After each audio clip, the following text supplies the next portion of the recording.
నలుగురు టీసీ మెంబర్లకు ఇచ్చిన ఘనత ఒక మన బొగ్గు నియోజకవర్గంలో జనసేన పార్టీకి జరిగిందని చెప్పి ప్రత్యేకమైన ధన్యవాదాలు బేబీనారాయణ గారికి చెప్తున్నాను.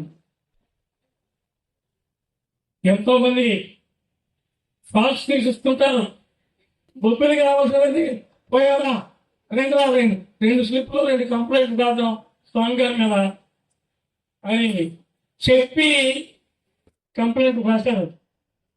కబర్దార్ ఆ చెప్పిన వాళ్ళు ఎవరు ఉంటే పర్లేదు, చెప్పిన వాళ్ళు అయితే నేను ఆల్రెడీ ప్రెస్ మీట్ కూడా ఇచ్చాను. 11 మందికి ఆయన సాధారణంగా గౌరవించారు. ఎందుకంటే ఆ నాన్నగారి దగ్గర నుండి ఆయనతో నాకు చాలా సన్నిహిత సంబంధాలు ఉన్నాయి. మా అధిష్టానం చెప్పింది ఎలా కొట్టిస్తాను అని.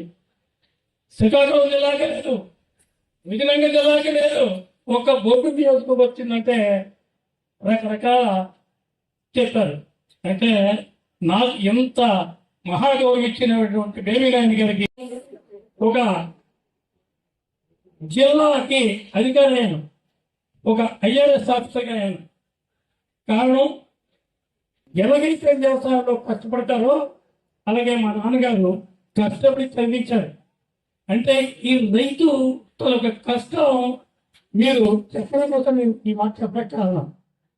రైతు ఒక కష్టజీవుడు. అటువంటి రైతులకి మనం ఎంత చేసినా కూడా చాలా తక్కువే. ఆ తర్వాత రైతులకి మన కూటమి ప్రభుత్వం పనిముట్ల కోసమని 90% రైతు ఇచ్చారండి. ఇంతవరకు ఏ ప్రభుత్వం ఇచ్చిందో మీరు చెప్పండి. ఈ కూటమి ప్రభుత్వం వచ్చిన తర్వాతే